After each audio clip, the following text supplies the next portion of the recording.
विद्यार्थियों, माध्यमिक शिक्षा बोर्ड राजस्थान ने माध्यमिक परीक्षा 2022-23 के लिए मॉडल प्रश्न पत्र 1 नंबर जारी कर दिया है। विषय है गणित का और कक्षा है 10।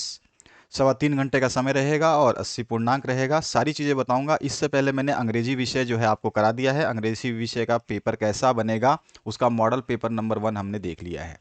अब आते हैं हम मॉडल पेपर नंबर 1 जो है गणित का देखने के लिए। तो यहाँ पर जो है आपके यूनिट जो है वास्तविक संख्याएं 4 नंबर का, इसके साथ में बीजगणित अलजेब्रा जो है 18 नंबर, साथ में ज्योमेट्री जो है वो 15 नंबर, इसके बाद में जो कोऑर्डिनेट ज्योमेट्री है, जो निर्देशांक ज्यामिति है, वो 6 नंबर, और साथ ही साथ त्रिकोणमिति ट्रिग्नोमेट्री जो है वो 12 नंबर, क्षेत्रमिति मेंसुरेशन में से 10 नंबर, और सांख्यिकी एवं प्रायिकता जो स्टैटिक्स एंड प्रोबेबिलिटी है, इससे 15 नंबर। इस तरह से क्वेश्चंस आएंगे और टोटल मिला के 80 नंबर का आपका पेपर होगा। तो चलिए पहला खंड जो अ है उसकी बात करते हैं। तो यहाँ पर जो पहला क्वेश्चन पूछा गया है, सभी व्रत होते हैं। तो सभी व्रत कैसे होते हैं? तो सभी व्रत देखने में कैसे होते हैं भैया? एक जैसे ही दिखते हैं। ये गोला है, ये भी व्रत है, फिर और बड़ा कर दो, ये भी व्रत है। तो देखने में क्या है? समरूप है कि भाई ये व्रत है। तो समरूप जो एक जैसी आकृतियां देखने में लगती हैं, उनको हम समरूप बोलते हैं। तो ये हमारा आंसर हो जाएगा इसका समरूप। तो यहाँ पे आंसर टिक कर सकते हैं हम। अ ऑप्शन जो है करेक्ट हो जाएगा। दूसरे क्वेश्चन की बात करते हैं। व्रत की सबसे बड़ी जीवा व्रत की कहलाती है। तो व्रत जो होता है, इसमें सबसे बड़ी जो जीवा होगी, तो सबसे बड़ी जीवा कौन सी होगी? तो हमारा आंसर हो जाएगा सबसे बड़ी जीवा जो होती है वो केंद्र से होते हुए जाती है, और जिसको हम केंद्र से जो जीवा पास होती है उसको हम व्यास बोलते हैं। तो सबसे बड़ी जीवा जो है व्यास हो जाएगी। तो यहाँ पे अ ऑप्शन जो है करेक्ट हो जाएगा। तो यहाँ पर हमारा फिर से अ ऑप्शन जो है करेक्ट हो जाएगा। तो यहाँ पे अ ऑप्शन पे टिक कर देते हैं। नेक्स्ट जो थर्ड क्वेश्चन है, इसे हो जाएगा समकोण त्रिभुज का एक कोण होता है। समकोण है, तो समकोण है तो इसका मतलब क्या होगा? 90 डिग्री होगा। तो बी ऑप्शन जो है यहाँ पे करेक्ट हो जाएगा। इसके बाद जो हमारा तीसरा के बाद में चौथा क्वेश्चन जो है, व्रत की सभी त्रिज्याओं में आपस में क्या संबंध होता है? तो व्रत की सभी त्रिज्याएं जो हैं वो क्या होती हैं? बराबर होती हैं। यही उसमें संबंध होता है। अगर आप समझना चाहें तो इस तरह से हमारा पास में ये व्रत है, और इस व्रत में जो है अगर मैं यहाँ सेंटर मान लूँ इसको, ठीक है, अगर मैं सेंटर मान लेता हूं कि इसका व्रत का सेंटर जो है यहाँ पर है, ये सेंटर है। अब इस सेंटर से आप कितनी भी त्रिज्याएं खींचें, व्रत के इधर खींचें या व्रत के इधर खींचें या फिर व्रत के इधर खींचें, ये सारी त्रिज्याएं आपस में क्या होती हैं? बराबर होती हैं। यही क्वेश्चन में पूछा गया है। समझ में आ चुका होगा आपको क्वेश्चन का मतलब क्या है, मीनिंग क्या है। तो सारी व्रत व्रत में जो सारी त्रिज्याएं हैं, सभी त्रिज्याएं क्या होती हैं? आपस में बराबर होती हैं। तो बराबर होती हैं, ऑप्शन जो है करेक्ट हो जाएगा। अगले क्वेश्चन की बात करें तो सबसे छोटी अभाज्य संख्या है। तो यहाँ पे ऑप्शन दिए गए हैं सबसे छोटी अभाज्य संख्या। अभाज्य संख्याओं की बात करें तो एक जो है ये अभाज्य संख्या नहीं होती है, क्योंकि एक में सब कुछ कॉमन होता है। उसके बाद में दूसरे दो अभाज्य संख्या होती है, उसके बाद में 3 अभाज्य संख्या होती है, उसके बाद में 5 होती है अभाज्य संख्या, उसके बाद में 7 होती है, उसके बाद में आपका 9 नहीं होता, 8 नहीं होता, 10 नहीं होता, फिर आपकी 11 होती है, इस तरह से फिर 13 होती है। जो संख्याएं खुद से और एक से भाग हों वही अभाज्य संख्याएं कहलाती हैं, और साथ ही साथ इनको प्राइम नंबर भी बोलते हैं। ठीक है, तो यहाँ पर कौन से, अब इसमें से ऑप्शन कौन सा दिख रहा है आपको? तो यहाँ पे 2 जो है अभाज्य संख्या सबसे छोटी अभाज्य संख्याओं में शामिल होती है। तो यहाँ पे हमारा द ऑप्शन जो है करेक्ट हो जाएगा। अगले क्वेश्चन की बात करें। अगले क्वेश्चन में पूछा गया है, यहाँ पर समीकरण है, ये मिसप्रिंट है इसमें, ये समीकरण x square minus 4x equals to 0 के हल आपको बताने हैं। तो देखो सबसे पहले इस समीकरण को हल करने के लिए हम देख लेते हैं क्या कर सकते हैं। तो यहाँ पे दिया गया आपको एक्स स्क्वायर माइनस 4x बराबर 0। तो मैं क्या करूँगा, यहाँ से x दोनों में है तो x को कॉमन कर देता हूँ। x को कॉमन कर लिया तो यहाँ पे एक्स स्क्वायर में से अगर x गया तो हमारे पास x बचा, माइनस का चिन्ह हमारे पास है ही तो माइनस का चिन्ह लगाया। इस 4x में से x बाहर निकाल दिया तो बचा हमारे पास में 4 ब्रैकेट क्लोज इक्वल्स टू ये 0। अब आप देख रहे हैं कि यहाँ पर या तो आपका ये, यानी कि इसमें 2 टर्म बन गई है। ठीक है, 2 चीज़ें गुणा हो रही हैं आपस में, एक तो x हो रही है और एक ही ब्रैकेट वाला गुणा हो रहा है आपस में। ठीक है, तो हम कह सकते हैं या तो इसमें x बराबर क्या हो? 0 हो, या फिर हम ये x बराबर 0 हो, या फिर ये पूरा का पूरा ये 0 हो, तभी इसका मान 0 आएगा। तो या तो होगा इसमें x माइनस 4 बराबर 0। इन दोनों में से कोई एक 0 जरूर होगा, तभी जाके ये 0 के बराबर आएगा समीकरण जैसा हमें कह रहा है। तो अगर हमारा x बराबर 0 है तो x का तो और मान हो ही नहीं सकता, x बराबर 0 ही आ गया। यहाँ पर x का मान दूसरा निकल सकता है। तो इस समीकरण को सॉल्व करते हैं तो यहाँ से निकलता है x बराबर ये माइनस का 4 है, उधर जाके माइनस का 4 जो है प्लस का 4 हो जाएगा। तो हमारे पास x की एक वैल्यू आ रही है 0 और x की दूसरी वैल्यू आ रही है 4। तो 0 और 4 हमारा आंसर होगा। इस ऑप्शन में 0 और 4 जो है इसका हल कहाँ देख रहे हैं आप? स ऑप्शन में देख रहे हैं। तो 0 और 4 जो हमारा स ऑप्शन करेक्ट हो जाएगा, सी ऑप्शन करेक्ट हो जाएगा। समझ में आ गया होगा, समीकरण मैंने सॉल्व करके बताया आपको।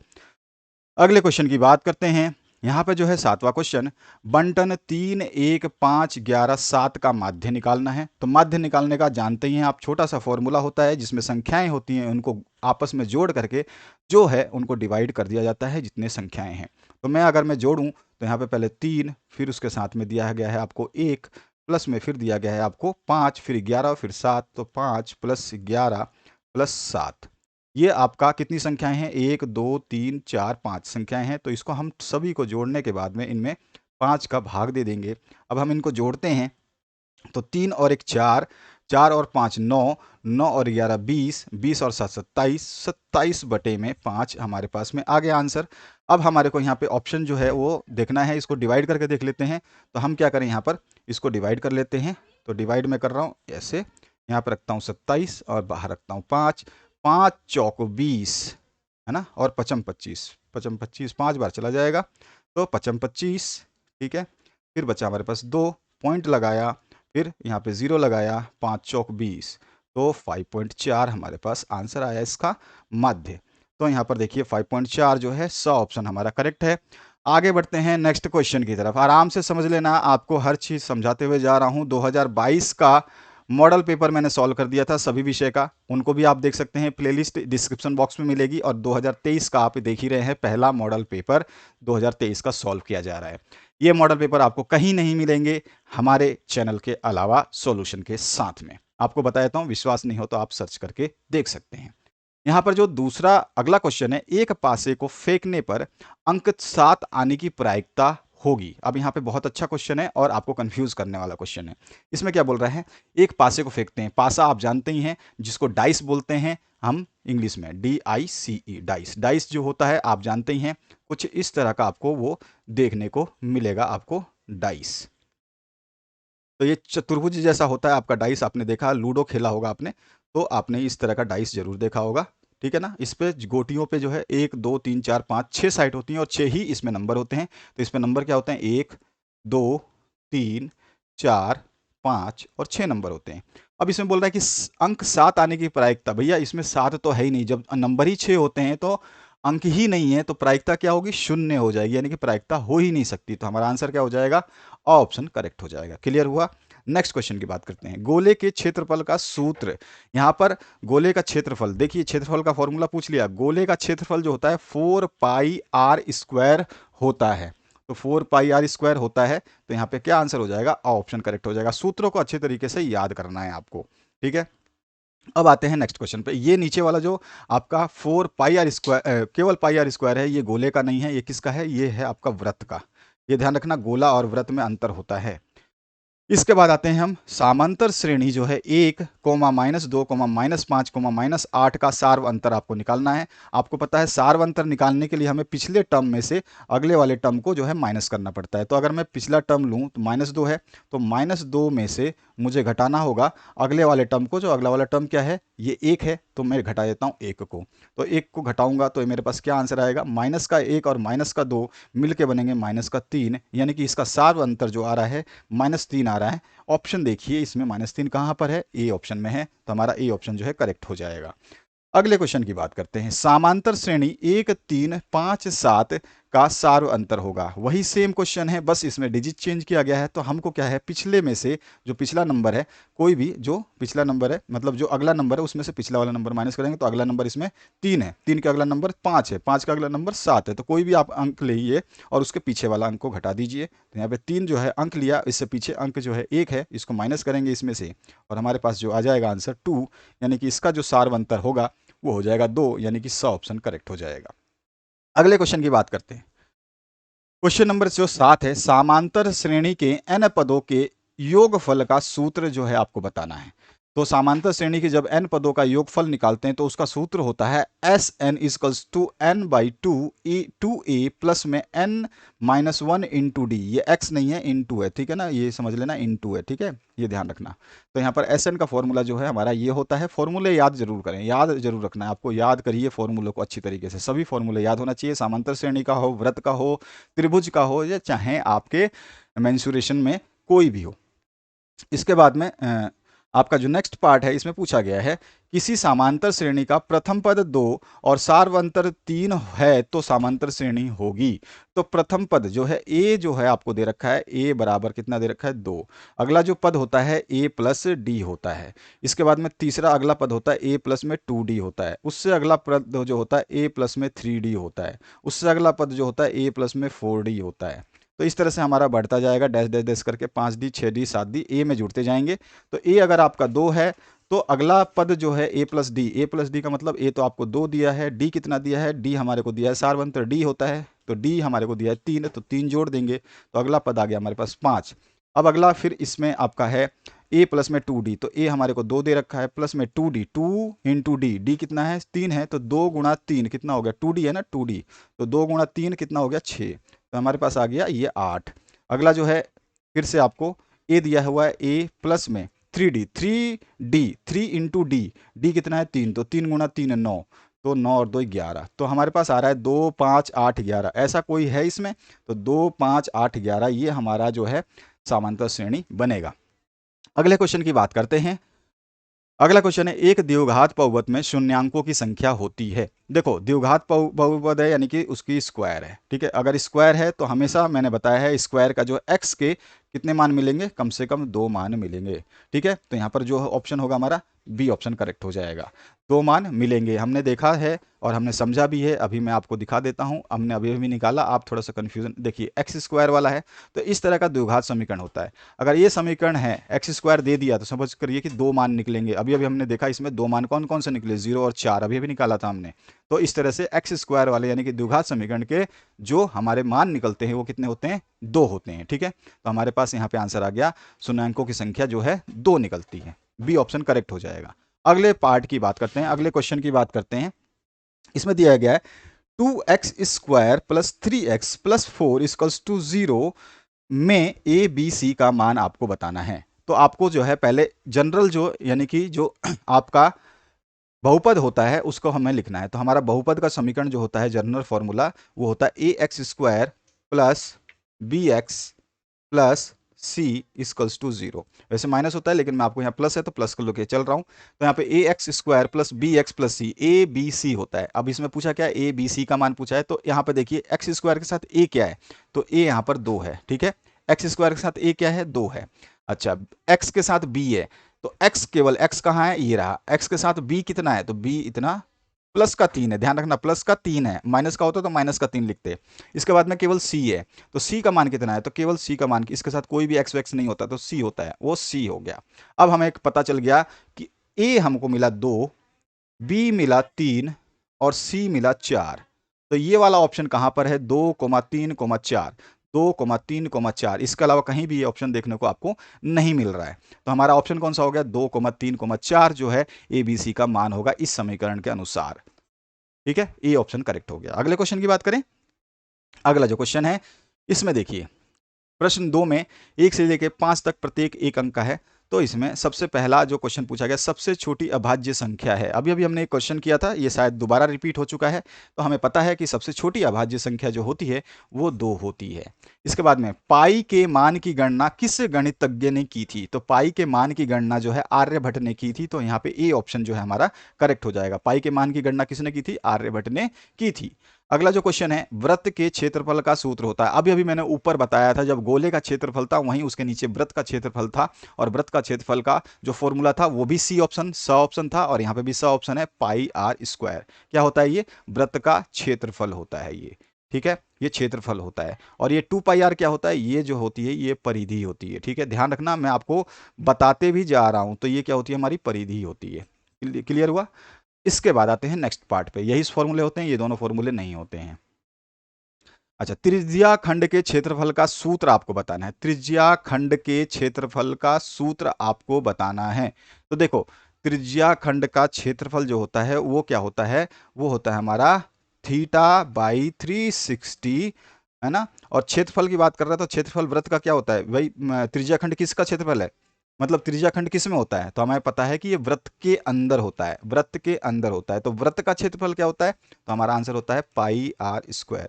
तो हमारा जो फॉर्मूला बन गया theta by 360 into pi r square, जो है त्रिज्या खंड का क्षेत्रफल का फॉर्मूला होता है। क्या ये फॉर्मूला इन सूत्रों में कहीं दिखाई दे रहा है, तो पाई आर स्क्वायर है, थीटा है और 360 है, ठीक है ना। तो यहाँ पर अगर मैं देखूं तो यहाँ फॉर्मूला जो है नहीं आ रहा, क्योंकि इसमें 2 आ चुका है, तो ये फॉर्मूला तो हो नहीं सकता, 2 तो होता ही नहीं है इसमें। देख लो आप, फॉर्मूला मैंने यहाँ पे साइड में लिखा हुआ है, और इस फॉर्मूले के अंदर, ये जो फॉर्मूला है इसके अंदर क्या नहीं है, तो एक चीज नहीं है कि हमारे पास 2 नहीं है, तो 2 इसमें था। अभी हम देखते हैं, केवल हम फालतू चीजें नहीं देखेंगे, केवल देखें 2 आ गया गलत है भाई, इसमें भी 2 आ गया गलत है भाई, इसमें आपका 2 नहीं है, इसमें आपका 2 नहीं है, ठीक है ना, ये गलत है आपका। इसमें आपका 2 नहीं है, पाई आर स्क्वायर है, पाई आर स्क्वायर मिल गया, इंटू थीटा है, इंटू थीटा भी मिल गया, अपॉन में 80 डिग्री है, ये भी गलत है, 360 होना था। चलो अब देखते हैं यहाँ पर 1 अपॉन में आर, ये तो होता ही नहीं है, तो यहाँ पर जो है कोई भी ऑप्शन नहीं है, यानी कि इसमें गलत है ऑप्शन। हमारे पास ऑप्शन सही क्या होगा, ये वाला, ये ऑप्शन नहीं है, तो इसलिए मैं आपको अलग से बता रहा हूँ। अब थीटा अपॉन में 360 इंटू पाई आर स्क्वायर जो है त्रिज्या खंड का क्षेत्रफल होता है, जो कि ऑप्शन नहीं है। तो यहाँ मिसप्रिंट हो सकती है, कोई बड़ी बात नहीं है, हो सकता है यहाँ पे 360 लिखना हो, लेकिन ये गलती से ना लिख पाए हों, ठीक है, तो यहाँ पर मिस्टेक है। आगे बढ़ते हैं नेक्स्ट क्वेश्चन पे। नेक्स्ट जो क्वेश्चन है, एक वृत्त की त्रिज्या 7 सेंटीमीटर है तो क्षेत्रफल होगा। तो वृत्त का क्षेत्रफल का फॉर्मूला अभी बताया था, फॉर्मूला होता है पाई आर स्क्वायर। फॉर्मूला हमें पता है, अब हमें वैल्यू रखनी है। तो पाई का मान होता है 22/7 गुणा में आर, आर कितना दिया है इसने, त्रिज्या दिया है मेरे 7 सेंटीमीटर, तो आर 7 गुणा 7 स्क्वायर है ना, तो स्क्वायर 2 बार लिख देते हैं, 7 गुणा 7, या फिर 7 का स्क्वायर कर दो, आपकी मर्जी है, मैं अलग अलग लिख रहा हूँ ताकि काटने में आसानी हो। अब मैं काट देता हूँ 7 से 7 को, 7 से 7 कटा तो हमारे पास बचा क्या, 22 गुणा में 7। अब कर लेते हैं, तो 22 इंटू में 7। अब इसको हम सॉल्व करते हैं, तो 7 दूनी 14 और 7 दूनी 14 और 1 15, 154 जो है इसमें सेंटीमीटर स्क्वायर, जो हमारा वर्ग सेंटीमीटर या सेंटीमीटर स्क्वायर। अब 154 कहाँ आंसर है, ए ऑप्शन। तो ये हमारा आंसर हो गया। अब पार्ट बी में आ चुके हैं हम। पार्ट बी में आपसे क्या पूछा गया है, यहाँ पे प्रश्न 3 से लेकर के 8 तक प्रत्येक 1 अंक का है, ठीक है। पार्ट बी में 6 प्रश्न हैं और 6 क्या है, 1-1 अंक के हैं। तो यहाँ पर जो पहला प्रश्न तीसरा नंबर है, द्विघात बहुपद x square plus 7x plus 10 का मान जो है आपको बताना है। तो चलिए इसमें क्या है, आराम से बता सकते हैं हम। तो चलिए इसको पहले सॉल्व कर देते हैं। अभी अभी मैंने आपको सॉल्व करके भी दिखाया, इसके शून्यांक हमें ज्ञात करने हैं। शून्यांक ज्ञात करने का फॉर्मूला अभी अभी मैंने आपको ऊपर शून्यांक ज्ञात करके बताया था, यहाँ पे भी हम शून्यांक इसके ज्ञात करेंगे, ठीक है। तो शून्यांक करने के लिए हमें एक्स के 2 मान निकालने होंगे। तो सबसे पहले इक्वेशन लिखते हैं। तो हमारे पास इक्वेशन दिया गया एक्स स्क्वायर प्लस में 7x प्लस में 10 बराबर 0, ये हमारे को समीकरण दी गई है।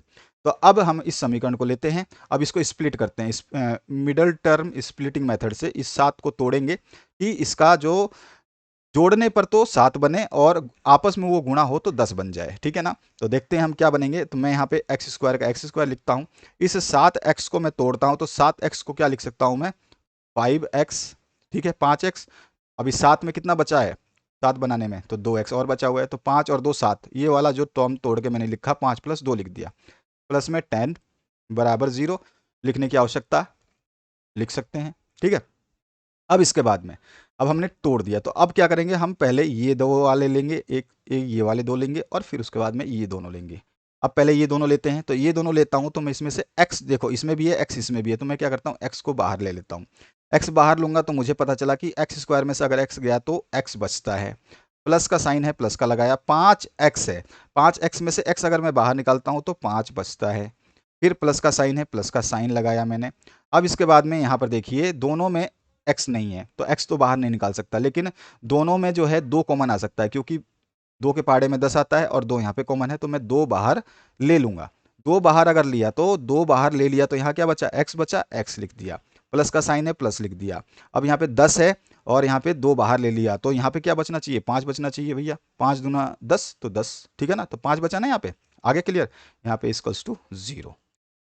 अब यहाँ पर देखिए, मैंने अभी आपको ऊपर बताया था कि या तो ये जीरो हो या फिर ये जीरो हो, है ना। तो देखो यहाँ पर आप देख सकते हो कि ये दोनों में क्या कॉमन है, ये चीज x+5 और x+5 दोनों में भाई x+5 आया है, ठीक है। तो x+5 हमारा एक कॉमन आ गया फैक्टर, तो मैं कह सकता हूँ x+5 जो है ये एक जीरो के बराबर है, ठीक है। और दूसरा जो है आपका x+2 है, ठीक है ना, x+2 है, तो मेरा x+2 है वो भी आपका जीरो हो सकता है। तो क्या तो ये जीरो होगा, दोनों एक जैसे दिख रहे हैं, या तो ये जीरो होंगे या फिर x+2 वाला जीरो हो होगा, या तो ये वाला और ये वाला मिलके जीरो होगा, या फिर केवल ये x+5 जीरो होगा। तो मैंने दोनों को अलग अलग जीरो कर दिया, ठीक है।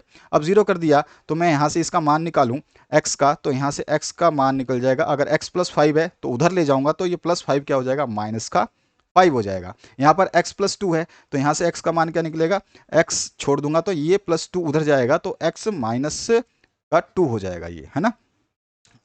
अब हमारे पास आंसर क्या आ गया, हमें शून्यांक पूछे हैं इसने, तो शून्यांक हमने ज्ञात किए, तो हमारे पास जो शून्यांक आए वो क्या आ गया, -5 और -2, या फिर बोल सकते हैं -2 और -5। तो ये हमारे पास शून्यांक आ गए जिसे हमें ज्ञात करना था, तो यही हमारा क्या है, आंसर है, ठीक है।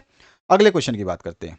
अगले क्वेश्चन में क्या पूछा गया आपसे, मान ज्ञात करो। किसका मान ज्ञात करना है, तो आपके सामने जो है हमारे को साइन के टर्म में मान पूछ रहा है। तो चलिए इसको दो तरीके से हम सॉल्व कर सकते हैं, मेथड एक बताऊंगा, मेथड दो बताऊंगा, आपकी मर्जी है आप कौन सा मेथड इसको सॉल्व करने में यूज करने वाले हैं। तो देखिए इस क्वेश्चन को लिख लेता हूं मैं, है ना। तो किसका हमें मान ज्ञात करना है, 2sin45 इंटू cos45। तो यहां पे लिखा हमने 2sin45 डिग्री इंटू में है cos 45 डिग्री। अब इसको अगर हम सॉल्व करते हैं तो एक पहले मैं आपको यहाँ पर याद दिला जाना चाहूँगा कि आपका जो फॉर्मूला होता है फॉर्मूला क्या होता है, देखिए फॉर्मूला जो होता है मैं लिख देता हूँ यहाँ पे, वो होता है हमारा sin 2 थीटा बराबर, ये फॉर्मूला होता है sin 2 थीटा को हम लिख सकते हैं 2 sin theta into cos theta, ठीक है, ये फॉर्मूला होता है। अब देखोगे तो यहाँ पर आपको ये फॉर्मूला में देखोगे 2 sin थीटा, थीटा यहाँ पे भी क्या है 45 डिग्री है, और थीटा यहाँ पे भी क्या है 45 डिग्री, यानी कि थीटा दोनों जगह सेम है, यानी कि 2 sin 45 इंटू कोस 45, है ना। तो इसका फॉर्मूला अगर मैं इसको डायरेक्ट बोलूँ तो ये मेरे पास क्या आ गया, यहाँ पे थीटा की वैल्यू क्या आ गई मेरे पास 45, थीटा कितना लिखा हुआ है यहाँ पे आंसर में, क्वेश्चन में 45 डिग्री हमें दिया गया है थीटा। तो मैं अगर मैं यहाँ पे रख दूँ मान, तो sin 2 थीटा, तो यहाँ पर ये फॉर्मूला भाई, ये फॉर्मूला जो है इससे मैच कर रहा है ना, आप देख रहे हो ना, ये ऐसा ही सूत्र है, और इस सूत्र का जो छोटा सा फॉर्मूला होता है वो होता है 2 sin थीटा। अब 2 sin थीटा है ना, sin 2 थीटा है ना, तो यहाँ पे लिखा sin 2 थीटा की वैल्यू कितनी है 45 गुणा में 45, तो यहाँ पे हमारे पास आ गया साइन 45 गुणा 2 कितना होता है 90 डिग्री, तो 90 डिग्री, और sin 90 का मान क्या होता है भैया, हमें सभी को पता है एक, तो यही हमारा क्या हो गया आंसर, यही पूछा है इसने कि इसका मान निकालो। मान निकाल लिया हमने, चलो एक तो ये फॉर्मूले से निकाला, दूसरा तरीका है सीधा सीधा मान रखो, सीधा सीधा मान रखो। उसके लिए क्या होना चाहिए, आपको ट्रिग्नोमेट्री वाली टेबल याद होनी चाहिए, जिसको मैंने आज से 1.5 साल पहले ट्रिग्नोमेट्रिक हाथों पे बताई थी कि उंगलियों के हिसाब से आप कैसे निकाल सकते हैं। चलिए कोई बात नहीं, आप भूल गए होंगे या आपने देखा नहीं होगा। तो यहाँ पर हमारे पास जो क्वेश्चन है इसकी बात करते हैं, तो मैं यहाँ पे जो है इसको इरेज कर देता हूँ, ठीक है, यहाँ पे इरेज कर देते हैं इसको थीटा को। अब हमारे को क्या करना है, आंसर निकालना है।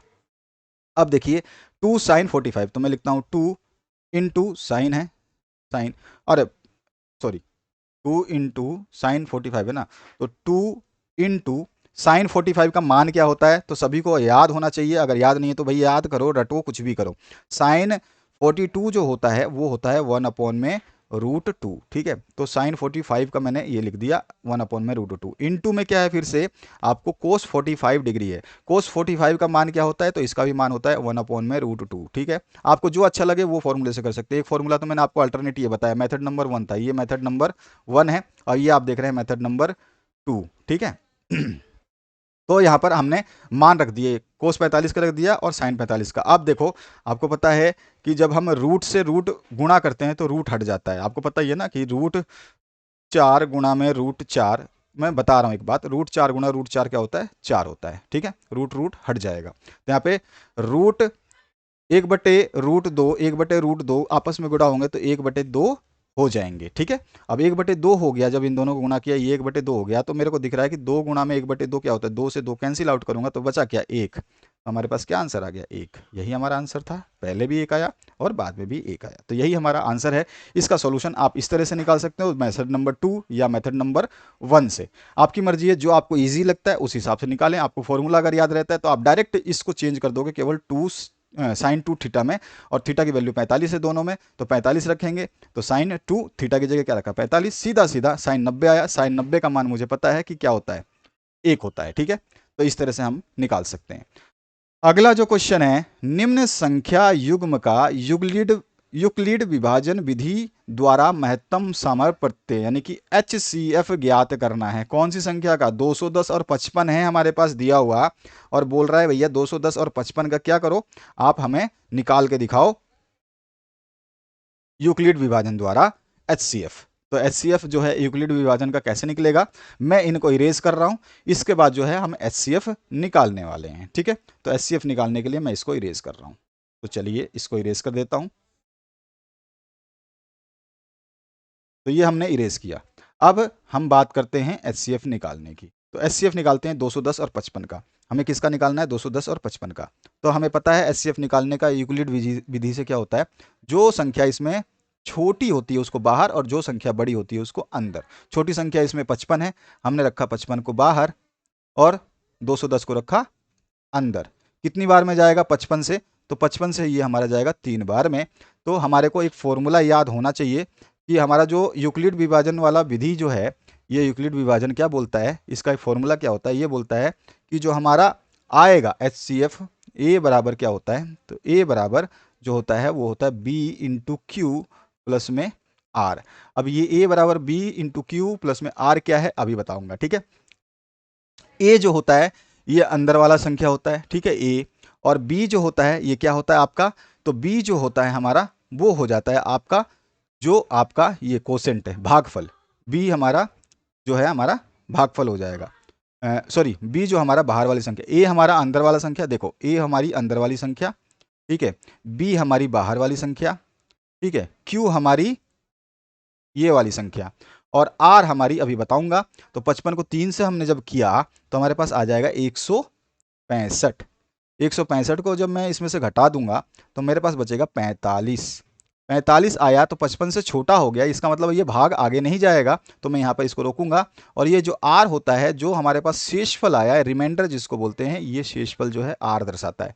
तो आपको समझ में आ गया ए किसको कहते हैं, जो आपके भाग वाले चिन्ह के अंदर आता है वो ए होता है, बी जो होता है भाग जिससे दे रहे हो वो बी होता है, क्यू जो होता है वो भागफल जो आता है वो हमारा क्यू होता है, आर जो शेषफल बचता है वो हमारा आर होता है। ठीक है, ये चीज़ समझ में आ गई। तो इसको जब हमने भाग किया तो हमारे पास इस फॉर्मूले के हिसाब से क्या आया, तो हम लिख सकते हैं यहाँ पर कि ए बराबर b into q plus r, यानी कि ए मैंने क्या बताया, ए कितना है 210, तो मैंने लिखा ए बराबर 210 बराबर बी कितना है 55, तो मैंने लिखा 55 गुणा में कितना है क्यू, क्यू कितना आया 3, तो यहाँ पे लिखा 3 प्लस में क्या है आर, आर कितना मिला मेरे को, आर मिला 45, तो यहाँ लिखा 45।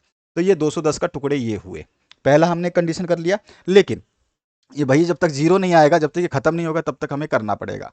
अब हमारे पास जो भागफल बचा है फिर हम उसको लेंगे, ठीक है, और जो हमारे बाहर वाली संख्या है उसको लेंगे, ठीक है ना। तो हम इसमें से छोटी कौन सी है, 45 है, तो अब मैं दूसरी बार फिर से भाग दूंगा। अब मैं चाहूँ तो यहाँ से भी ऐसे भी दे सकता था, ठीक है ना, ऐसे भी दे सकता था, तो आपकी मर्जी है, आप अलग से भी कर सकते हैं और यहाँ पे भी दे सकते हैं, वो आपकी मर्जी है। तो मैं यहीं पे दे देता हूँ ताकि हम ज़्यादा लंबा ना खींचे, ठीक है ना, मैं साइड में देता हूँ। चलो, तो अब मेरे को 45 जो है वो लेना पड़ेगा, तो 45 लिया, 45 से भाग देना है, इसको देना है भैया भाग, तो मुझे 55 को देना है। ठीक है, ध्यान रखना है, आपका 210 का दे दिया 55 से, अब जो बचा वो 45 और 55 बाहर बाहर बचे हुए हैं, तो अब 55 और 45 में से जो छोटी है वो बाहर लिखेंगे और जो बड़ी है उसको अंदर लिख देंगे। ठीक है, तो ये हो गया हमारा 55। कितनी बार में जाएगा, तो मुझे पता है कि एक बार से ज़्यादा नहीं जा सकता, तो यहाँ लिखा 45 और इसको घटाया तो यहाँ पे बचा मेरे पास में 10।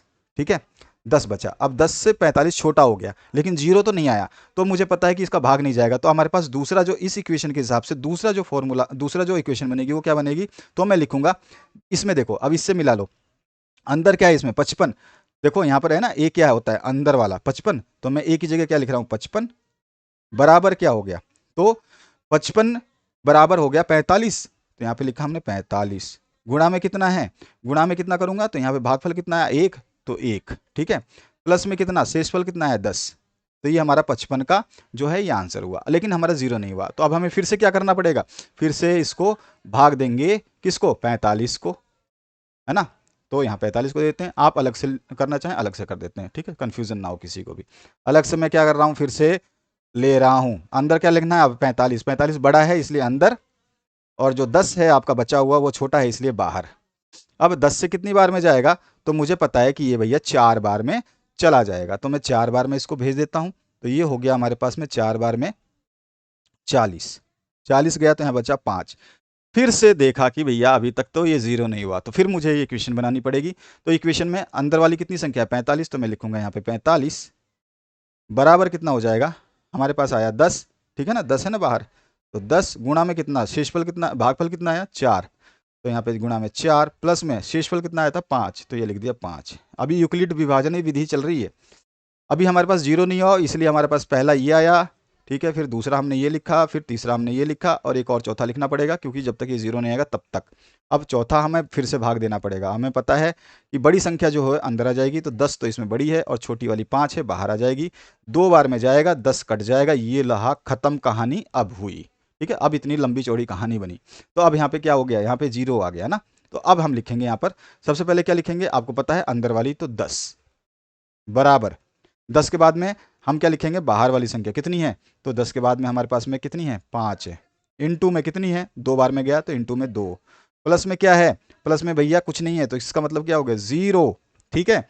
अब हमारे पास में यही आंसर जो है आया। अब हमारे पास में लिख सकते हैं आंसर, क्या लिखेंगे आंसर कि HCF ऑफ किसका 210,55, इसी तरह से तो ब्रैकेट में हम लिखते हैं, तो ब्रैकेट में जब हम लिखते हैं तो HCF 210 और 255 का जब 0 किससे हुआ भैया, तो 0 जो हुआ है ये किससे हुआ है, ये चीज देखना है, हमने किससे भाग दिया कि ये 0 हुआ, बस वही चीज लिखनी है। तो हमने देखा कि हमने 5 से भाग दिया तो सब कुछ 0 हो गया, तो हमारा आंसर क्या आ गया 5। तो HCF क्या आया, इसका 5 आया, समझ में आ गया। जिस संख्या से भाग देने पे 0 आता है वही हमारा HCF होता है यूक्लिड विभाजन विधि द्वारा।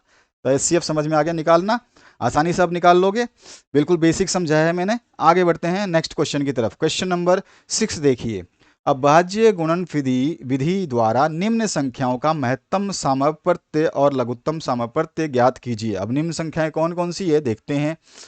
ओहो 12 और आपका 15 और 21, क्या करना है इसको, गुणनखंड विधि द्वारा करना है भैया। क्या करना है, महत्तम निकालना है और लघुत्तम निकालना है, HCF और LCM दोनों निकालने हैं, ठीक है। तो आते हैं हम HCF और LCM निकालने के लिए छठे नंबर क्वेश्चन की तरफ। सबसे पहले मेरे को देखना है यहाँ पे संख्या कितनी दे रखी है 12, तो 12 का निकालता हूँ। 12 निकालूंगा तो इस तरह से गुणनखंड विधि है, तो इससे निकाला मैंने 2 से गया ये 6 बार में, फिर 2 से निकालूंगा तो ये 2 से गया 3 बार में। अब ये नहीं जाएगा, 3 से ही जाएगा, उसके बाद नहीं जाएगा, तो 3 तो ऑलरेडी है ही, तो छोड़ दो, है ना। चाहे तो आप लिख सकते हो कि भैया 3 से एक बार में गया, तो उससे कोई फर्क नहीं पड़ता, तो क्यों अपने को ज़्यादा एक्स्ट्रा लिखना है, ठीक है। तो 3 से हो गया। अब आते हैं हम 15 पे, ठीक है।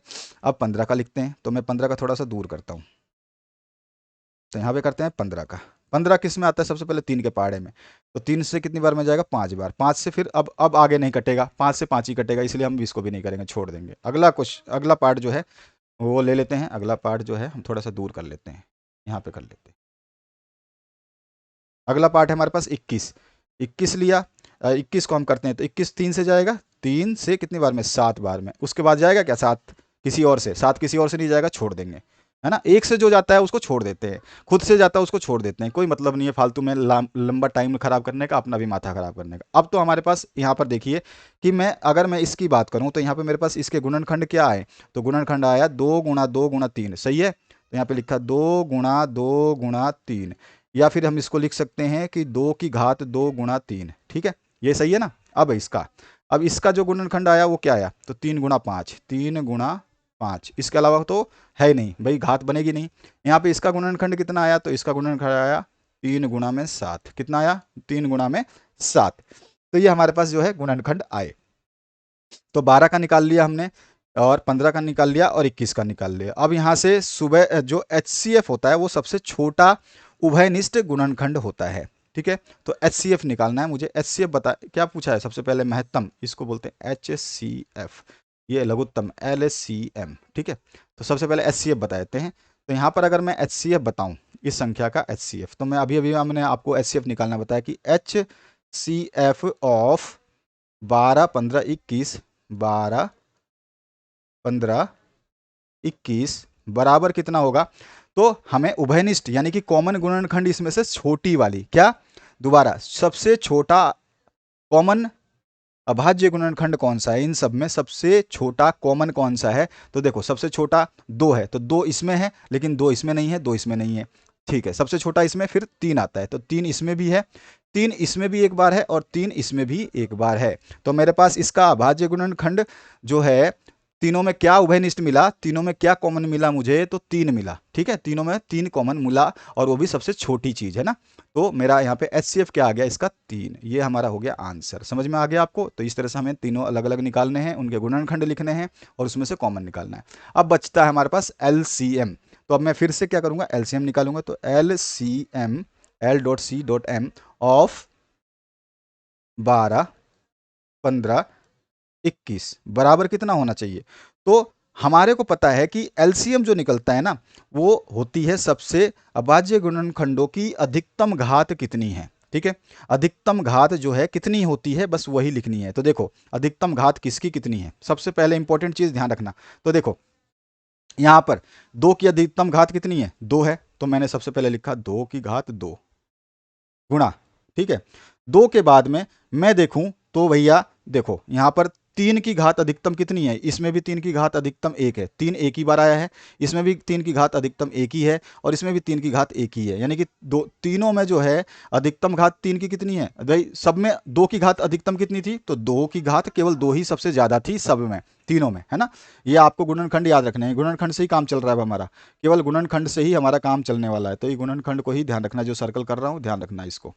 अब देखो अभी तीनों सर्कल में सबसे 2 की सबसे बड़ी घात किस में है, तो इसमें है, तो 2 की घात 2 लिख दी। अब दूसरी संख्या क्या है, 3, 3 की सबसे अधिक घात किस में है, तो किसी में भी नहीं है, सबकी घात 1 1 ही है, तो 3 की घात मैं लिख दूंगा 1। ठीक है, गुणा में अगले जो हमारा टर्म है उसमें देखते हैं। अगला जो है 2 लिख दिया, 3 लिख दिया। अगला है 5, 5 की अधिकतम घात किस में है, तो भैया अधिकतम घात 5 की इसी में है, बाकी किसी में नहीं है, तो अधिकतम घात 5 की 1। ठीक है, गुणा में एक और संख्या बची हमारे पास 5, देखो 2 लिख दिया, 3 लिख दिया, 5 लिख दिया, बचा 7। 7 की अधिकतम घात कितनी है, तो इसमें भी आपका 7 की पावर 1 सबसे ज्यादा है, इसमें भी पावर 1 ही है, इसमें है नहीं, इसमें है नहीं, तो हमारे को अधिकतम घात लिखनी है। तो अधिकतम घात कितनी है, तो हमारे पास आंसर आ जाएगा इसकी अधिकतम घात 7 की पावर 1। ठीक है, तो ये क्या हुआ हमारा इसका HCF, मतलब ये क्या हुआ हमारे पास अभाज्य गुणनखंड। अब इसको हम गुणा कर लेते हैं। तो 2 दूनी 4, 4 तीन 12, 12 पंजे 60, और 6 7 42, 420 जो है इसका LCM आया। तो ये हुआ हमारा आंसर। अभी आपको समझ में आ चुका होगा कि हमें HCF और LCM अगर दूसरी विधि से पूछे तो कैसे निकालना है। गुणनखंड विधि बता दी मैंने आपको, और साथ ही साथ यूक्लिड विभाजन विधि भी बता दी। तो इस तरह से आपको करना होगा। आपने अगर वीडियो को थोड़ा सा स्किप किया होगा तो आपको समझ में नहीं आएगा। अगर आपने क्लास में नहीं अटेंड किया, बीमार हो गए, क्लास में आपको समझ में नहीं आता, तो यहाँ पर जो चीज़ें समझाई जा रही हैं इनको समझ लीजिए, ऑटोमेटिकली आप एकदम अपने आप को समझेंगे कि आपको मैथ्स आती है। ठीक है, समझ में आ चुका होगा। दोबारा बोल दूं, LCM निकालने के लिए सारे के सारे संख्याओं में अधिकतम घात देखनी है। तो 2 की अधिक, यहाँ पे संख्याएं जो है पहली 2 है सबसे, तो 2 की अधिकतम घात निकाली हमने, तो सभी जगह 2 की अधिकतम घात मुझे 2 ही मिली, तो 2 की अधिकतम घात 2 लिखा। उसके बाद में दूसरी संख्या 3 देखी, 3 सब में देखा, 3 सभी में एक ही बार ही आया है, तो सबसे अधिकतम घात 3 की 1 ही हुई। उसके बाद मैंने देखा 5, 5 सब में एक ही बार आया है, मतलब 5 की अधिकतम घात 1 ही मिली है, कहीं पे भी 5 की अधिकतम घात 2 नहीं मिली है, इसलिए 5 की अधिकतम घात 1। यानी कि जो जो चीज़ें आई हैं उनको हम लिखते गए और गुणा करते गए, और हमारे पास जो है इसका LCM आ गया। ठीक है, तो ये हमारा अभाज्य गुणनखंड विधि द्वारा अलग अलग करना पड़ता है। ध्यान रखना, एक साथ करोगे तो उसमें नंबर कट जाएंगे, गलत हो जाएगा। हाँ, 7वां क्वेश्चन, वृत्त की परिधि किसे कहते हैं। तो भैया इसके 2 डेफिनेशन है, दोनों मैंने लिख दिए छोटे छोटे। वृत्त की परिधि वृत्त के चारों तरफ बने घेरे को ही वृत्त की परिधि कहते हैं। तो वृत्त जो आप तो जानते ही हो, ठीक है, वृत्त जो हमने बनाया, ये वृत्त बनाया, और इसमें चारों तरफ जो ये पूरा बाउंड्री है, इसको क्या बोलते हैं हम? परिधि बोलते हैं। दूसरा जो है, या फिर हम बोल सकते हैं वृत्त के परिमाप को ही परिधि कहते हैं। वृत्त का परिमाप क्या होता है? तो बाहरी जो ये जो हमारी लाइन होती है बाहर की, ये जो पूरा ये बाहर बाहर लाइन है, इसको हम क्या बोलते हैं? परिमाप भी बोलते हैं। और यही वृत्त की क्या होती है? परिमाप ही क्या होती है? वृत्त की परिधि होती है। तो हमारे पास दोनों डेफिनेशन है, आपको लिखना है कौन सा, आपकी मर्जी है। अगला जो है 8वां क्वेश्चन। 8वें क्वेश्चन में आपसे पूछा गया है, एक घड़ी की मिनट की सुई द्वारा 20 मिनट में केंद्र पर आंतरिक कोण का मान आपको बताना है। देखो, घड़ी की जो सुई होती है, यहाँ पे हम बात करें तो ये सेंटर से लगी हुई होती है। अब घड़ी की सुई जो मान लो यहाँ पे 12 बजता है, 12 बजता है, तो 12 से घूमते हुई वापस जाती है और 12 पहुंचती है, तो आपको पता है कितना मिनट होता है? 60 मिनट होता है ना। 12 से मिनट की सुई, यहाँ पे क्या मिनट की सुई की बात हो रही है, तो थोड़ा ध्यान देना कि आपको पूछ क्या रहा है, क्या बात कर रहा है? मिनट की सुई। तो उसी बात कर रहे हैं हम, मिनट की सुई की बात कर रहे हैं, घंटे वंटे की या सेकंड की बात नहीं करेंगे, जब हमारे से बोल ही नहीं रहा घंटे और मिनट उसकी। तो हमारे पास घड़ी की मिनट की सुई जो है, एक सर्कल पूरा करने में यानी कि 60 मिनट में कितना एंगल बनाती है? तो हमारा जो आंसर हो जाएगा कि 60 मिनट में 360 डिग्री बनाती है। भाई सर्किल एक एक गोले का जो पूरा होता है वो कितना होता है? 360 होता है। भाई एंगल कितना होता है गोले का? 360 होता है ना। तो हमने कहा, मैं अब लिख रहा हूं यहां पर कि 60 मिनट में जो है घड़ी 60 मिनट में घड़ी की मिनट की सुई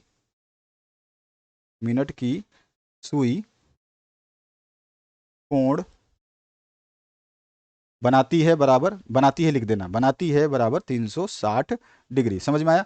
60 मिनट में घड़ी की मिनट वाली सुई कोण बनाती है बराबर 60 मिनट 360 डिग्री। ठीक है, 60 मिनट में 360 डिग्री। तो ये अगर मैं बात करूं 60 मिनट में 360 बनाती है, तो 1 मिनट में कितनी बनाती होगी? तो यहां पर 1 मिनट में घड़ी की सुई द्वारा बनाएगा कोण बराबर कितना हो जाएगा? तो 360, यहाँ पे 60 है ना, तो 60 से क्या करेंगे? डिवाइड कर देंगे। यहाँ तो 60 से डिवाइड किया, 1 मिनट का निकाल रहे हैं ना, तो जब हम कम का निकालते हैं तो भाग दे देते हैं।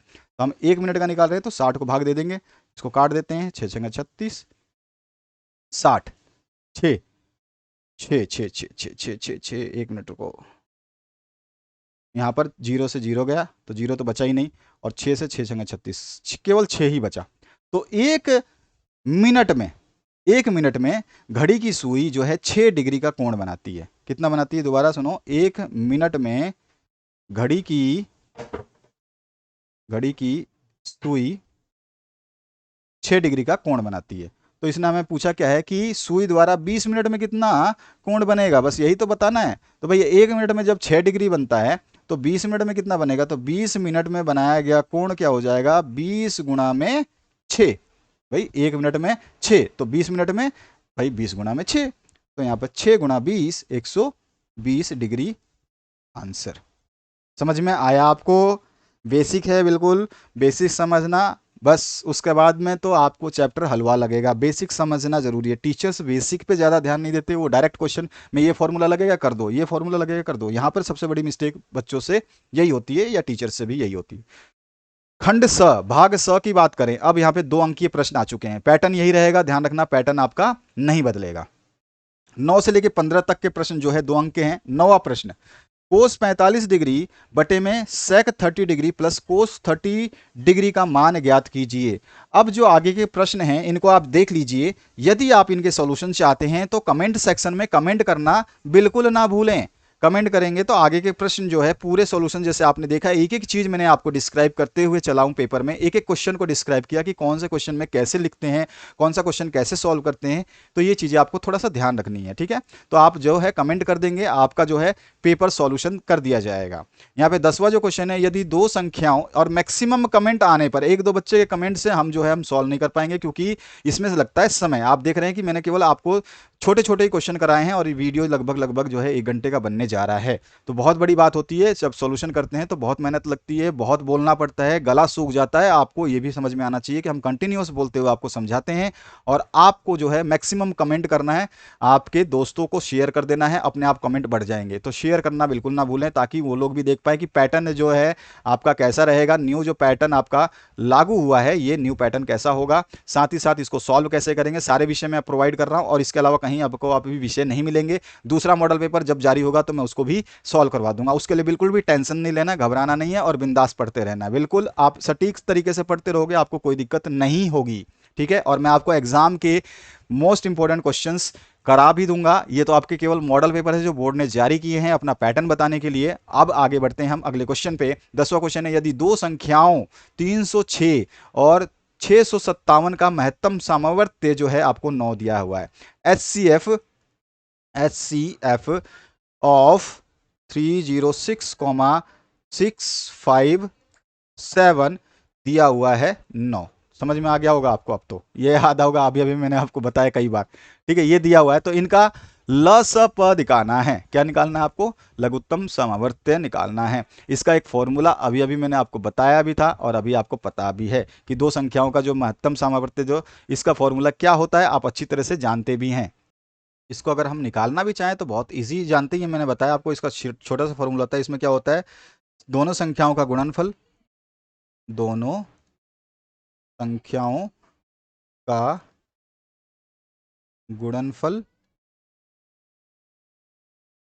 बराबर होता है HCF गुणा में LCM, ठीक है। अब आपको सीधा सीधा क्या बोला है, देखो दोनों संख्याएं कौन कौन सी है, 360 और 657। तो मैं लिख देता हूं 360 गुणा में 657। ये हमारे को दोनों संख्याएं दे रखी है, दोनों संख्याओं का गुणनफल होता है HCF। HCF हमें दे रखा है महत्तम, HCF कितना दे रखा है 9, तो HCF की जगह क्या लिखूंगा मैं 9। हमें ज्ञात क्या करना है LCM, LCM महत्तम लघुत्तम सामवर्त्य ज्ञात करना है LCM। तो एलसीएम हमें ज्ञात करना है, लस हमें ज्ञात करना है। तो लस यहीं छोड़ूंगा तो ये क्या हो जाएगा, इधर जाके भाग हो जाएगा। तो मैं यहाँ पे लस अगर निकालूं तो यहाँ पर 360 गुणा में 657 अपर बटे में 9 हो जाएगा। यह इधर से आ जाएगा, यह लस बच जाएगा। तो यहाँ से हम इसको काटे 9 से, तो ये हो जाएगा 9 सत्ते 63 और 9 9 9 9 3 27। तो 73 टाइम में ये कट जाएगा। 73 इंटू 60 कर दीजिए, तो 60 इंटू 73 ये आ जाएगा आपके पास में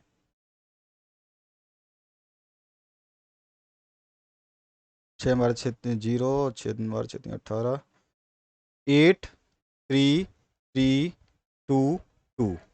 तो यहाँ पे आ गया हमारे पास 22,338 जो है इसका क्या हो जाएगा, लस आ जाएगा। तो इस तरह से हम निकालते हैं, फॉर्मूले आपको याद होने चाहिए। अगला जो क्वेश्चन है इसमें क्या पूछा गया है, समांतर श्रेणी 2 7 12 डैश डैश का 10वां पद आपको निकालना है, ठीक है। तो आपको 10 नंबर जो है दे रखा है, आपको 10 नंबर पद ज्ञात करना है। निम्न बारंबारता बंटन की संचयी बारंबारता सारणी बनानी है आपको, ठीक है। अगला जो क्वेश्चन है इसमें 13वां नंबर पूछा गया, एक पासे को उछाला जाता है, ज्ञात कीजिए कि 2 ऊपर आने की प्रायिकता क्या होगी और 4 से कम संख्या आने की प्रायिकता क्या होगी। बहुत इजी है, जब एक पासे को उछालते हैं तो 1 2 3 4 5 और 6 ये सारी संख्याएं आती है। इसमें 2 कितनी बार आ सकता है, 2 की प्रायिकता भैया एक ही है, संख्या कितनी है 2 1, और टोटल संख्या कितना, तो 1/6 जो है उसकी प्रायिकता हो जाएगी। और 4 से कम संख्याएं कितनी है, तो 3 है, तो यहाँ पे 3/6 यानी कि 3 एकम 3 और 3 दूनी 6, 1/2 प्रायिकता इसकी आ जाएगी। तो 1/6 इसका आंसर आ जाएगा 1/6 और इसका आ जाएगा 1/2। अगला जो क्वेश्चन है, दो बिंदुओं जिसमें P2,3 और Q5,6 के बीच की दूरी आपको ज्ञात करनी है। बीच डिस्टेंस फॉर्मूला आपका यहाँ पे दूरी सूत्र लगेगा। द्विघात सूत्र का उपयोग करके निम्न समीकरण का हल कीजिए। तो द्विघात सूत्र का उपयोग करना है, ध्यान रखना, द्विघात समीकरण नहीं पूछ रहा है, द्विघात सूत्र पूछ रहा है। क्वाड्रेटिक इक्वेशन जो है आपको यूज करनी है, क्वाड्रेटिक फॉर्मूला यूज करके जो है आपको 2x square minus 5x plus में 3 = 0 को जो है सॉल्व करना है। आप मुझे कमेंट कर सकते हैं, मैं पूरे क्वेश्चंस आपको करवा दूंगा। खंड स की बात करें तो इसमें 16 से लेकर 22 तक के जो प्रश्न है वो तीन अंक के प्रश्न है। 16वां जो क्वेश्चन है, एक थैले में 3 लाल और 5 काली और 2 सफेद गेंदें हैं। एक गेंद बिना देखे याद यादृच्छाकृत निकाली जाती है तो ज्ञात करनी है आपको एक लाल गेंद आने की प्रायिकता, एक नीली गेंद आने की प्रायिकता, एक सफेद गेंद आने की प्रायिकता। सिंपल सिंपल सी बात है, कोई टेंशन लेनी नहीं है, बहुत इजी सा क्वेश्चन है। सारे गेंदों को योग करें और जो प्रायिकता आपको ज्ञात करनी है बस उसको आप डिवाइड कर दे सारे गेंदों से। इसके बाद में जो नेक्स्ट क्वेश्चन है, 20 मीटर गहरा 7 मीटर व्यास का एक कुआं खोदा गया। इसमें निकली मिट्टी से 22 मीटर गुणा में 22 मीटर गुणा 14 मीटर माप का एक चबूतरा बनाएगा। चबूतरा कैसे बनाएगा? ऐसा चबूतरा बनाएगा जिसमें इसने बोला एक तो 22 है और एक जो है आपका 14 है। ठीक है, तो 22 बाई 14 का चबूतरा बनाएगा। चबूतरे की ऊंचाई, हाइट आपसे पूछ ली है। ठीक है, अब इसके बाद में नेक्स्ट जो है आपका, इसमें पूछा गया है 7.5 सेंटीमीटर लंबा रेखाखंड खींचो और इसे 1:4 में विभाजित करो। 19वां क्वेश्चन पूछा गया है रेखिक समीकरण युग्म को आलेखीय विधि से हल करें। और रेखिक समीकरण आप देख सकते हैं, ये वाला आपका रेखिक समीकरण जो है x प्लस वाई बराबर 5 और x माइनस वाई बराबर 1 है। इसके बाद जो है नेक्स्ट क्वेश्चन में आपसे पूछा गया है 5 साइन 17 डिग्री अपॉन में कोस 73 डिग्री प्लस में 2 कॉस 67 डिग्री अपॉन में साइन 23 डिग्री माइनस में 6 साइन 15 डिग्री अपॉन में कोस 75 डिग्री का मान ज्ञात कीजिए। अगला जो क्वेश्चन है इसमें क्या पूछा गया आपसे, इसमें पूछा गया है 2 साइन 45 डिग्री और कोस 45 डिग्री का मान ज्ञात कीजिए। ये अभी मैंने आपको क्वेश्चन कराया था, घबराने की जरूरत नहीं है, बहुत आसानी से कर सकते हैं आप इसको। ठीक है, तो ये ध्यान रखना, practice makes a man perfect. अगर आप प्रैक्टिस नहीं करते हैं तो इसका मतलब आपसे मैथमेटिक्स सॉल्व नहीं होगी। 22वां जो क्वेश्चन है, किसी बाहरी बिंदु से वृत्त पर खींची गई स्पर्श रेखा की लंबाई 12 सेंटीमीटर है। यदि वृत्त की त्रिज्या 5 सेंटीमीटर है तो केंद्र से बाहरी बिंदु की दूरी ज्ञात कीजिए। इसका चित्र में बना के आपको बता देता हूं। इस तरह से कोई वृत्त है, ठीक है, इस वृत्त का जो है इसने बोला है कि एक सेंटर है। ठीक है, ये सेंटर है। अब इसने क्या कहा कि वृत्त के किसी बाहरी बिंदु पर वृत्त पर खींची गई स्पर्श रेखा की लंबाई 12 सेंटीमीटर। तो कोई बाहरी बिंदु है जो मान लीजिए मैंने माना यहाँ पर ये बाहरी बिंदु है, इसको मान लीजिए P, और वृत्त का सेंटर जो है मान लिया मैंने O। अब इस P पॉइंट से इसके ऊपर जो है स्पर्श रेखा खींची गई है। तो स्पर्श रेखा अगर मैं यहाँ से खींचता हूँ तो कुछ इस एक मिनट रुकिए, मैं इसको स्पर्श रेखा खींच दूँ। अगर मैं स्पर्श रेखा खींचूं तो यहाँ से एकदम सीधी स्पर्श रेखा कुछ इस तरह से जाती हुई दिखाई देगी आपको। अब ये स्पर्श रेखा खींची गई। अब स्पर्श रेखा की लंबाई जो बोल रहा है ये कितनी है, इस पे 12 सेंटीमीटर की लंबाई है। यदि वृत्त की त्रिज्या जो है 5 सेंटीमीटर है तो अब त्रिज्या भी बना दीजिए। तो त्रिज्या जो होती है हमेशा जो स्पर्श रेखा है उसमें क्या होती है, लंब होती है। तो इस पर 90 डिग्री बनाएगी ये, तो ये 90 डिग्री का हमने त्रिज्या बना दिया। तो यहाँ पर जो है ये त्रिज्या की लंबाई कितनी है, 5 सेंटीमीटर। तो त्रिज्या हमें दे रखी है 5 सेंटीमीटर की। ठीक है, और यहाँ पर क्या बना रही है, लंब बना रही है। अच्छा, अब ये बोल रहा है कि क्वेश्चन के हिसाब से कि तो केंद्र से बाहरी बिंदु की दूरी ज्ञात करनी। तो केंद्र तो ये है और केंद्र से बाहरी बिंदु ये है। तो हमें जो अभी लाइन मैंने खींची है ये लाइन, इसकी दूरी हमें बतानी है कि भैया ये बताओ कि ये x सेंटीमीटर कितना होगा, ये मतलब ये कितनी दूरी होगी, ये बतानी है हमें। तो आसानी से बता सकते हो आप, कोई इशू नहीं है। जब आप जानते हो कि ये आपका कर्ण हो गया है, ये आपका एक आधार हो गया और एक आपका लंब हो गया, तो आपको पाइथागोरस थ्योरम लगानी है और आसानी से निकाल देना है। तो ये हो जाएगा 12 12 12 144 प्लस में 5 का हो गया 25। ठीक है, और जब हमें ये OP निकालनी है तो OP स्क्वायर का मान तो ये आएगा। ठीक है, और OP का मान क्या आ जाएगा, तो मैं इन सब का अंडर रूट कर दूंगा। तो 144 प्लस में 25 कितना हो जाएगा, ये हो जाएगा आपका 169। और जब 169 का रूट जब निकालते हैं तो ये आता है 13। तो ये आ गया हमारे पास आंसर, यानी कि ये जो है 13 सेंटीमीटर आएगी। ठीक है, अगला जो क्वेश्चन है उसकी बात करते हैं। क्वेश्चन नंबर जो 23 है, इसमें क्या पूछा गया उसकी बात करते हैं। 23 में एक मीनार के आधार से 100 मीटर दूरी पर स्थित बिंदु से शिखर का उन्नयन कोण 30 डिग्री है, तो मीनार की ऊंचाई ज्ञात कीजिए। बहुत अच्छा क्वेश्चन है और बहुत ही सिंपल क्वेश्चन है। अगला जो क्वेश्चन है, सर्कस का एक कलाकार एक 20 मीटर लंबी डोर पर चढ़ रहा है जो अच्छी तरह से तनी हुई है और भूमि पर सीधे लगे खंबे के शिखर से बंधा हुआ है। यदि भूमि स्तर के साथ डोर द्वारा बनाया गया कोण, तो भूमि स्तर जो है ना, भूमि स्तर के द्वारा, भूमि स्तर के साथ डोर द्वारा बनाया गया कोण कितना दिया है, 30 डिग्री है। तो खंबे की ऊंचाई आपको बता देनी है। ठीक है, खंबे की ऊंचाई आपको निकालनी है, हाइट ऑफ द पोल। इसके बाद जो नेक्स्ट क्वेश्चन है, उस त्रिभुज का क्षेत्रफल ज्ञात कीजिए जिसके शीर्ष, त्रिभुज के शीर्ष दे रखे हैं। ए मान लो शीर्ष ये है, बी शीर्ष ये है और सी शीर्ष ये है। तो आपको क्षेत्रफल शीर्षों के हिसाब से, आप जानते ही क्षेत्रफल का फॉर्मूला चेंज हो जाता है, तो वो आपको यूज करना है। अथवा में इसको दिया गया है 24 नंबर, अगर अथवा है तो 24 नंबर आपके एग्जाम में अथवा ही आएगा। उस बिंदु के निर्देशांक ज्ञात कीजिए जो बिंदु 2,1 5,4 को मिलाने वाली रेखा खंड को 4:5 के अनुपात में अंतः विभाजित करते हैं। ध्यान रखना है, जो चीज पढ़ी जाती है ना उसी को करना होता है। इसके बाद जो है आपका निम्नलिखित सारणी किसी गांव के 100 फार्मों में हुआ प्रति हेक्टेयर गेहूं का उत्पादन दर्शाता है। 6 नंबर का क्वेश्चन है ये, ठीक है। ये भी ऊपर वाले 5-5 नंबर के हैं भाई। तो उत्पादन जो है यहाँ पर केजी पर हेक्टेयर में है, तो 50 से 55 है, फिर 55 से 60 इस तरह से दिया गया, और फर्मों की संख्या आपको दे रखी है। तो यहाँ पे फ्रीक्वेंसी दे रखी है, ठीक है। और यहाँ पर जो है आपको ये क्या दे रखा है, आपको जो है बार दे रखा है, ठीक है ना, कि आपकी ऊंचाई कितनी है, अरे सॉरी ऊंचाई कह रहा हूँ मैं, केजी हेक्टेयर कितनी है, ठीक है। और यहाँ पे फ्रीक्वेंसी दे रखी है। इस बंटन से अधिक प्रकार के बंटन में बदलिए और फिर उसका तोरण ज्ञात कीजिए। इसको जो है आपको अधिक प्रकार के बंटन में बदलना है, से अधिक बंटन में। किसको बदलना है, इसको से अधिक प्रकार के बंटन में बदलना है, और साथ ही साथ इसका तोरण भी आपको ज्ञात करना है। 6 नंबर ऐसे नहीं मिलेंगे। अथवा में जो है निम्न बारंबारता बंटन का बहुलक ज्ञात कीजिए। तो बहुलक ज्ञात करना है आपको, ऊंचाई सेंटीमीटर में दे रखी है और छात्रों की संख्या जो फ्रीक्वेंसी है वो दे रखी है। इसके बाद जो है 25वां नंबर क्वेश्चन, एक समबाहु त्रिभुज की रचना करो जिसकी भुजा 5 सेंटीमीटर हो, फिर एक अन्य त्रिभुज की रचना करें जिसकी भुजाएं दिए हुए त्रिभुज की संगत भुजाओं से 3/4 गुना हो। अथवा में 4 पॉइंट, बहुत इंपॉर्टेंट सूचना लास्ट में देने वाला हूं, उसको थोड़ा ध्यान दे लीजिए। मैं आपको बताता हूं कि देखिए, ये जो हिंदी मीडियम के स्टूडेंट जितने भी हैं उनके लिए हर चैप्टर 1 से लेके 16 चैप्टर तक जो है साइंस यानी कि विज्ञान के जो है आपके नोट्स प्रोवाइड कर दिए हैं मैंने, और वही पीडीएफ में आप डाउनलोड करके पढ़ सकते हैं और उनसे अच्छी तैयारी कर सकते हैं। ये सारे के सारे पीडीएफ में मिलेंगे आपको, हर चीज़ की लिंक मिलेगी, और उस पीडीएफ को एक बार टच करते ही वो पूरा पीडीएफ आपके मोबाइल में या लैपटॉप में या कंप्यूटर में जिस भी सिस्टम से आप काम कर रहे हैं उसमें ये डाउनलोड हो जाएगा।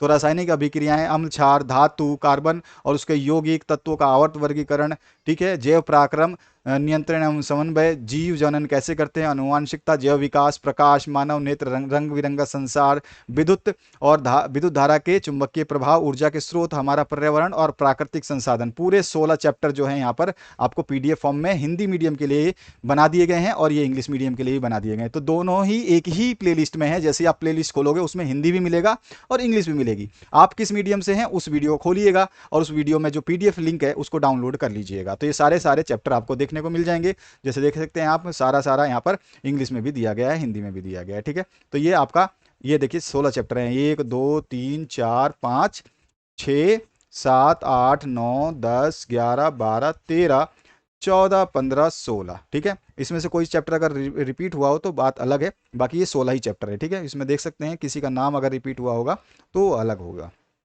तो इसमें देख लेना, कोई इशू नहीं है।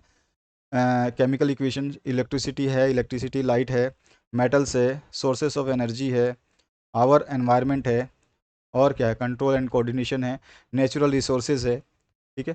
सारी चीज़ें दे रखी हैं, आप देख लें 16 ही चैप्टर हैं और 16 चैप्टर करवाए गए हैं। तो इस तरह से आप इनको देख सकते हैं। अंतिम प्रश्न की तरफ मूव कर लेते हैं। अथवा में जो पार्ट है इसमें पूछा गया है 4.5 सेंटीमीटर त्रिज्या का एक वृत्त खींचिए जिसके इसके केंद्र से 8 सेंटीमीटर दूर बिंदु से एक स्पर्श रेखा युग्म खींचिए। और ये रचना का कार्य है। रचना के चरण भी आपको जो है चरण जरूर लिखने हैं, चरण के बिना जो है नंबर कट जाएंगे। तो ये महत्वपूर्ण सूचना जो बता दी मैंने, हिंदी और अंग्रेजी माध्यम के लिए साइंस यानी विज्ञान के पीडीएफ नोट्स जो हैं डाउनलोड करने के लिए फ्री में आप डिस्क्रिप्शन में लिंक जो दी गई है वहाँ से आप डाउनलोड कर सकते हैं। वहाँ पर साइंस का लिंक जो है अलग दिया गया है, ठीक है। 10th की प्लेलिस्ट जो आप ये सारे विषय देखना चाहते हैं, जिसके भी मॉडल पेपर 2022 के या 23 के जो भी मॉडल पेपर्स देखना चाहते हैं, अर्धवार्षिक परीक्षाओं के पेपर देखना चाहते हैं, तो 10th की प्लेलिस्ट अलग है और 10th के टॉपर्स की प्लेलिस्ट अलग है। टॉपर की जो कॉपियाँ होती है, टॉपर कैसे लिखते हैं, क्यों टॉपर करते हैं, तो उन टॉपर्स की कॉपियाँ भी हमने बनाई है। शेयर जरूर करें आप इस वीडियो को, शेयर करना अनिवार्य है ताकि दूसरे बच्चों तक ये पहुंच पाए। मटेरियल क्या होता है कि आप शेयर नहीं करते हैं, अपने आप में सोचते हैं कि मैं पढ़ के इसको और मैं ही नंबर ला लूँ। तो देखो ये सब चीज़ें आपके मानसिकता की जो नीचता है उसको दर्शाती है। मानसिक रूप से स्ट्रांग बनिए, अपने दोस्तों की, अपने क्लासमेट्स की जो है मदद कीजिए, हमेशा शेयर कीजिए। जो भी आपको अच्छी चीज़ें लगती हैं या जो चीज़ ऐसे लगता है कि हाँ ये काम आ सकती है तो उनको शेयर करना सीखिए। आशा करता हूँ इस वीडियो से आप लोगों को हेल्प मिलेगी। Thank you very much, have a good day.